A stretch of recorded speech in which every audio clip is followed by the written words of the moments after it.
صبح کی نماز کے بعد صحابہ مجلس میں بیٹھتے، پھر سورج نکلنے کے بعد حضور علیہ الصلوۃ والسلام گھر تشریف لائے تو سیدہ حفصہ نے ناشتہ دسترخوان پہ رکھا حضور علیہ الصلوۃ والسلام کے لیے۔ میری زبان میں وہ سکت نہیں کہ میں یہ بیان کر سکوں کہ وہ خواتین کتنی خوش نصیب تھیں جن کو حضور کی خدمت کا شرف حاصل تھا۔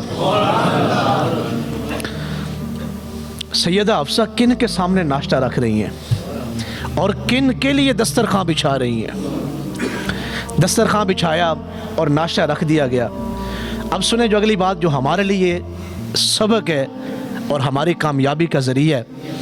میرے آقا کریم صلی اللہ علیہ وسلم نے حضرت سیدہ حفصہ سے فرمایا، اپنی زوجہ محترمہ سے فرمایا، آپ بھی میرے ساتھ بیٹھیں اور ناشتہ تناول فرمائیں۔ یہ جو ہم باہر کے کھانے ہوٹلوں پہ اکیلے چلے گئے، دوستوں کے ساتھ چلے گئے اور گھر میں بھی کھانا کھایا تو بیوی کے ساتھ کھانا بیٹھ کے نہ کھانا، یہ ہم ایک غلط راستے پہ چل رہے ہیں۔ میرے محبوب علیہ الصلوۃ والسلام نے فرمایا کہ اے حفصہ میرے ساتھ بیٹھ کے کھانا کھائیں، ناشتہ کریں۔ تو سیدہ حفصہ نے فرمایا یا رسول اللہ صلی اللہ علیہ وسلم میں نفلی روزے سے ہوں، میں نے روزہ رکھا ہوا ہے۔ اب اگلی بات سنیں، پھر حضور نے کیا ارشاد فرمایا؟ فرمایا اگر تمہاری اجازت ہو تو میں ناشتے کو تناول کر لوں۔ کس سے فرمایا؟ اپنی بیوی سے، اپنی زوجہ سے، ام المومنین سیدہ حفصہ سے۔ تم روزے سے ہو، اگر تم اجازت دو تو میں ناشتہ تناول کروں؟ تو انہوں نے عرض کی کہ جی آپ تناول فرمائیں۔ میرے آقا کریم صلی اللہ علیہ وسلم نے اپنی طبیعت شریف کے مطابق جتنے لقمے حضور نے تناول فرمانے تھے فرمائے، اور چونکہ دور نبوت ہے اور ضروریات تھیں اور مصروفیات تھیں، حضور گھر سے تشریف لے کے چلے گئے۔ اب ذرا دلوں کو تھام کے سنیں۔ جب شام ہوئی تو سیدہ حفصہ نے وہی دن والا کھانا دسترخوان پہ رکھا اپنی افطاری کے لیے۔ جب افطاری کا ٹائم ہوا تو انہوں نے جب پہلا لقمہ لیا نا اپنے منہ میں تو فوراً لقمہ باہر نکال دیا۔ چونکہ آپ روزے سے تھیں تو ہنڈیا بناتے ہوئے خیال اس طرف نہیں گیا، نمک جو ہے وہ بہت زیادہ تیز ہو گیا سالن میں، تو پھر بیٹھ کے رونے لگی۔ ازواج مطہرات کے جو گھر تھے وہ بالکل ایک ایک دیوار ایسے بنائے گئے تھے، سب ازواج مطہرات کے گھر ایسے پاس پاس تھے۔ اتنا روئیں اور اس قدر آواز پیدا ہوئی کہ ساتھ والی جو ازواج مطہرات تھیں وہ بھی حضرت حفصہ کے گھر میں تشریف لے آئیں اور پوچھا حفصہ رونا کیسا، آپ کیوں رو رہی ہیں؟ فرمایا میں نے کھانے کو تناول کیا افطاری کے وقت تو نمک اتنا زیادہ تھا کہ میں ایک لقمہ بھی نہیں لے سکی۔ تو انہوں نے کہا یہ رونے والی کون سی بات ہے، نمک تیز ہو ہی جاتا ہے۔ فرمایا نہیں، اس لیے میں نہیں رو رہی کہ نمک تیز ہے، میں اس لیے رو رہی ہوں صبح حضور نے بھی یہی کھانا تناول فرمایا اور جتنی طبیعت شریف تھی آپ نے کھانا تناول فرمایا اور آپ کے مبارک چہرے پہ کوئی تیور نہیں بدلے اور حضور نے کوئی بات بھی نہیں کی اور کھانا تناول کر کے تشریف لے گئے۔ مجھ سے ایک لقمہ نہیں کھایا گیا اور حضور نے کئی لقمے کھائے۔ تو شام کو جب حضور واپس تشریف لائے نا گھر میں عشاء کے بعد تو سیدہ حفصہ سامنے بیٹھی اور کہا حضور سمجھ نہیں آئی، مجھ سے ایک لقمہ نہیں لیا گیا، نمک اتنا تیز تھا، آپ نے صبح ناشتہ کیسے تناول فرمایا؟ تو حضور مسکرائے اور مسکرا کے فرمایا اے حفصہ میں اس طرح کا 1000 مرتبہ کھانا کھا سکتا ہوں لیکن ایک مرتبہ اپنی بیوی کا دل دکھانا برداشت نہیں کر سکتا۔ آپ ناراض نہ ہوں، انشاءاللہ میں اگلا جمعہ خاوند کے حقوق کے اوپر بھی پڑھاؤں گا، تو یہ بات سن کے ذرا بلند آواز سے کہیں سبحان اللہ۔ اس کو صرف اس تناظر میں نہ لے کہ میں بیویوں کی بات کر رہا ہوں، بلکہ میں سیدہ حفصہ کی بات کر رہا ہوں، میں امام الانبیاء کے حسن سلوک کی بات کر رہا ہوں۔ فرمایا میں اس طرح کے 1000 کھانے تناول کر سکتا ہوں حفصہ، لیکن اپنی بیوی کا دل دکھانا میں ایک مرتبہ بھی برداشت نہیں کر سکتا۔ یہ جو ہمارے معاشرے میں ہم گالیاں دیتے ہیں بیویوں کو, تھپڑ مارتے ہیں, کھانا اچھا نہ بناؤ, گھی زیادہ ڈال گیا تو یوں کھانے کو دور پھینکا. کس گھر سے تو اٹھ کے آ گئی, اور کتنی جاہلوں کی تو بیٹی ہے, تیری ماں باپ نے تجھے کچھ سکھایا ہی نہیں, تجھے کھانا پکانا ہی نہیں آتا. جن کے لیے اللہ نے ساری کائنات کو بنایا, وہ کیا فرما رہے ہیں؟ میں اس طرح کے 1000 کھانے تناول کر سکتا ہوں, لیکن میں اپنی بیوی کا ایک مرتبہ بھی دل دکھانا برداشت نہیں کر سکتا. اور آپ حیران ہوں گے, مسلم شریف میں حدیث مبارک ہے, مسلم شریف میں بہت بڑی عظمت کی مالک ہیں سیدہ حضرت عائشہ الصدیقہ رضی اللہ تعالی عنہ, ہم سب کی ماں ہیں. وہ کیا ارشاد فرماتی ہیں حضور علیہ السلام کی باری جب میرے ہاں ہوتی, حضور جب میرے ہاں تشریف فرما ہوتے, تو میں نے آپ کی مبارک زندگی میں ہمیشہ یہ عمل دیکھا, جب رات کو حضور عبادت کے لیے اٹھتے نا, اٹھنا ہوتا رات کو میرے آقا کریم صلی اللہ علیہ وسلم نے عبادت کے لیے, تو حضور کیسے اٹھتے؟ فرماتے ہیں فقام رویدہ, حضور اتنے آرام سے اٹھتے کہ میری جو بیوی سوئی ہوئی ہے اس کی نیند خراب نہ ہو. فقام رویدہ, اتنی آرام سے حضور اٹھتے بستر سے. وخرج وفتح الباب رویدہ, اور حضور کنڈی اتنی آرام سے کھولتے دروازے کی کہ عائشہ کو تکلیف نہ ہو اور اس کی نیند بھی خراب نہ ہو. وفتح الباب رویدہ, اور حضور گھر کا دروازہ اتنی آہستہ کھولتے کہ میری بیوی کی نیند خراب نہ ہو.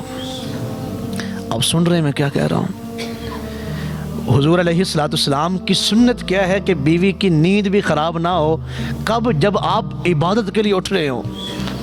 فقام رویدہ وفتح الباب رویدہ وخرج رویدہ, دروازہ آہستہ کھولتے, حضور کنڈی آہستہ کھولتے, اور بستر سے آرام سے اٹھتے, میری بیوی کی نیند نہ خراب ہو. آپ کا کیا خیال ہے جن مردوں نے اپنی بیویوں کی زندگیاں خراب کر دیں, وہ اللہ کے حضور کس منہ سے کھڑے ہوں گے؟ اور میرے آقا کریم صلی اللہ علیہ وسلم کی کتنی شادیاں؟ 11, جیسے میں نے ذکر کیا. میرے آقا کریم اکثر دعا فرماتے, اکثر حضور دعا فرماتے اللہ کے حضور کہ یا اللہ میں اپنی ازواج مطہرات میں, اپنی بیویوں میں جسمانی اور مالی جو حقوق مقرر کیے گئے ہیں وہ انصاف کے ساتھ ادا کرتا ہوں. اب حضور سے بہتر انصاف کون کر سکتا ہے؟ انصاف کے ساتھ میں حقوق ادا کرتا ہوں اپنی بیویوں کے. اور پھر کیا فرماتے؟ پھر فرماتے یا اللہ تو مجھے معاف کرنا کہ دوسری بیویوں کی بنسبت میرے دل میں سیدہ عائشہ کی محبت زیادہ ہے, تو اس وجہ سے میں تیری ذات سے ڈرتا ہوں, تو مجھے معاف کرنا. یہ جو ہم بڑے اچھے بیٹے بنتے ہیں نا, ماں باپ کا جی بڑا اچھا بیٹا ہے تو بیوی کو گھر سے نکال دیا, بیوی کو ماں باپ کے سامنے بے عزت کیا, بیوی کو گالیاں دی, بیوی کے ماں باپ کو گالیاں دی, اور بیوی کو جو ہے وہ گھر والوں سے فون پہ بات نہ کرنے دی, ان کے گھر والوں کو, بیوی کے گھر والوں کو اپنے گھر نہ آنے دیا, دروازے بند کر لیے. یہ جو ذلیل کرنا, یہ جو رسوا کرنا ہمارے معاشرے کا حصہ ہے. آپ کس منہ سے اللہ کے حضور کھڑے ہوں گے؟ آپ سن رہے ہیں میں کیا کہہ رہا ہوں؟ صرف محبت زیادہ ہے دوسری بیویوں کی بنسبت حضور کے دل میں حضرت عائشہ کی, باقی حقوق پورے دے رہے ہیں سب بیویوں کے. تو کیا فرما رہے ہیں؟ یا اللہ مجھے اس وجہ سے معاف کر دینا. یہ امام الانبیاء فرما رہے ہیں. اور ہمارے کچھ اسلام نے بنیادی حق جو ہیں وہ اسلام نے قائم کیے ہیں. آپ حیران ہوں گے, یہ جو ہم بیٹی کو جب لے کے آتے ہیں, اپنی بیوی کو جب ہم لے کے آتے ہیں نکاح میں, تو اس کے کچھ حقوق ہیں مرد کے ذمہ میں جو بڑے ضروری ہیں. مثال کے طور پہ قرآن مجید نے اسے بیان کیا وَعَلَى الْمَوْلُودِ لَهُ رِزْقُهُنَّ وَكِسْوَتُهُنَّ بِالْمَعْرُوفِ. یہ مرد کے ذمہ میں ہے کہ اسے بہترین گھر دے بیوی کو, اس کی رہائش, اس کا الگ سے کچن اور الگ سے اس کی جو ضروریات ہیں. سب سے پہلا حق گھر دیں, بیوی کو گھر دے خامد. اور دوسرا وَرِزْقُهُنَّ, بہترین کھانا فراہم کرے جتنی اس کی حیثیت ہے. اور یہ صرف قرآن مجید میں نہیں، حدیث مبارکہ میں بھی، لحن نفقن، بیوی کو اچھا کھانا پیش کریں، والکسوہ، بہترین لباس پیش کریں، والسکن، بہترین گھر پیش کریں بیوی کو، یہ حدیث مبارکہ میں حکم ہے۔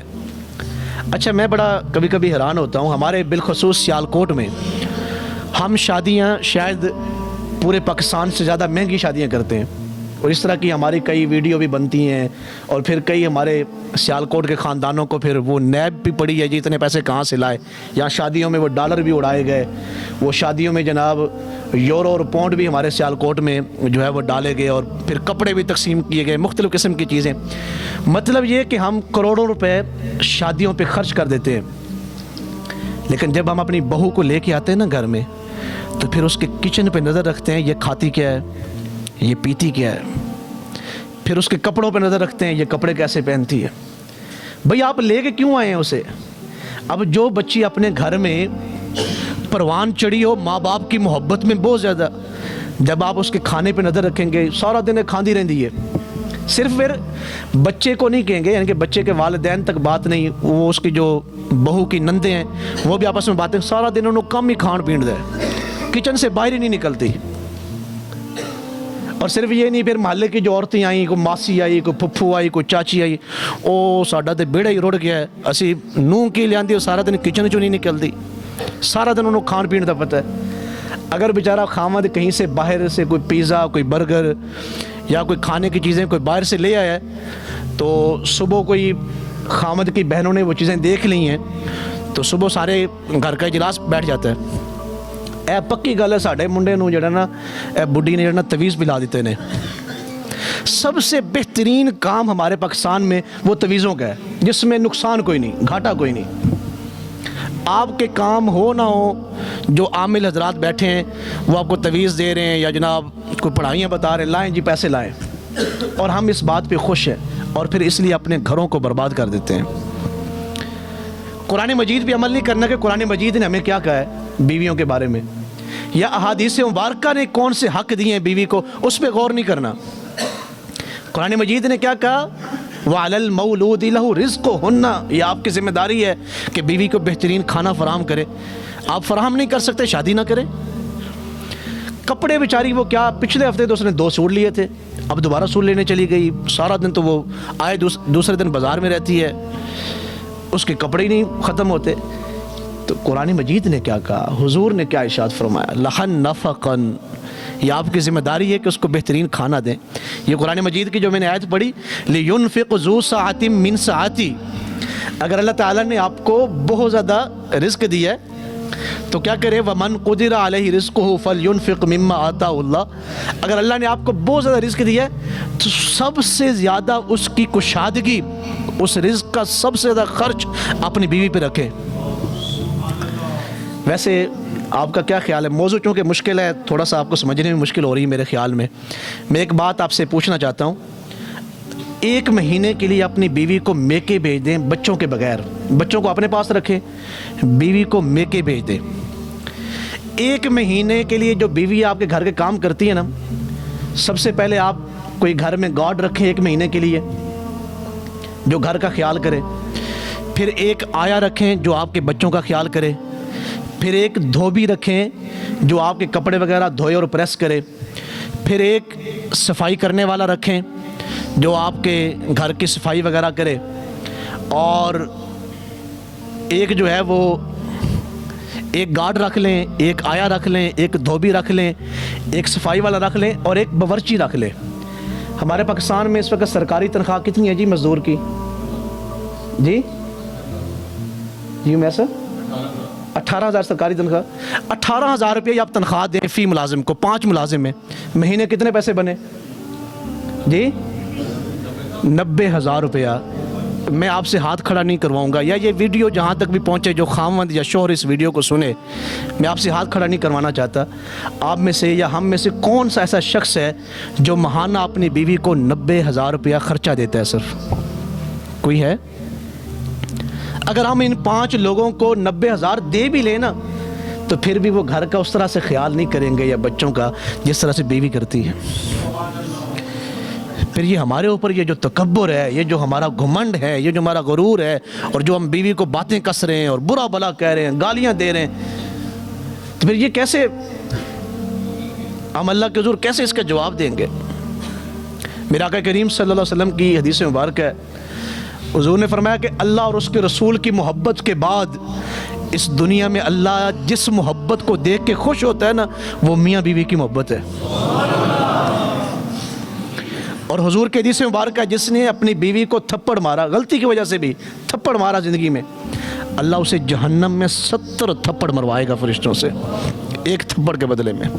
اور جس نے اپنی بیوی کے بالوں کو نوچا یا اسے زمین پہ گھسیٹا، اللہ تعالیٰ جو ہے وہ دوزخ میں جہنم کے لوہے سے اس کے جسم کی جلد جو ہے اس کو نوچا جائے گا۔ تو اس لیے حضور علیہ السلام کی حدیث مبارک ہے، میری امت میں سب سے اچھا انسان وہ ہے جو اپنی بیوی کے ساتھ اچھا ہے، جو اپنے گھر والوں کے ساتھ اچھا ہے۔ ماں باپ کے جو حقوق ہیں وہ الگ ہیں۔ جس بیوی کو، یہ جو نکاح میں آپ اربوں روپے خرچ کر لیں، کسی عورت کو آپ ہمیشہ کے لیے نہیں لا سکتے پیسے لگا کے۔ مانا کہ ہمارے معاشرے میں برائیاں ہوں گی اور کچھ دیر کے لیے پیسوں سے آپ کو کوئی خاتون مل جائے، لیکن وہ ہمیشہ کے لیے آپ کو نہیں ملے گی۔ یہ جو ایک جملے کی وجہ سے کہ شریعت محمدی کے مطابق ہم آپ سے نکاح کرتے ہیں یا فلاں صاحب کے ہم نکاح میں دیتے ہیں، ایک جملے کی وجہ سے اللہ اور اس کے رسول کی محبت میں ماں باپ نے آپ پہ اعتماد کر کے اپنی بیٹی آپ کے حوالے کر دی۔ اور اللہ کی قسم ہے، بیوی ساری عمر ایک دن بھی نکاح سے باہر نہیں جاتی کہ جی ایک دن کی مجھے چھٹی چاہیے آپ کے نکاح سے، میں ایک دن کے لیے آپ کی بیوی نہیں ہوں، ایسا نہیں ہے۔ جو وہ اللہ کے دین کو مد نظر رکھتے ہوئے اپنے گھر کو، اپنی ساری بہاروں کو چھوڑ کر آپ کے نکاح میں آ گئی، اگر آپ ظلم کریں گے تو سب سے پہلا جو حساب ہے وہ آپ اللہ کے حضور پیش کریں گے، اس لیے کہ وہ دین کی وجہ سے آپ کے نکاح میں ہے اور آپ اس کو ذلیل کر رہے ہیں۔ اور سب سے چھوٹی سی بات اور آخری بات، یہ جو آپ گھر میں لڑائیاں کر رہے ہیں اپنی بیوی سے، خدا کے لیے ان کو بند کریں۔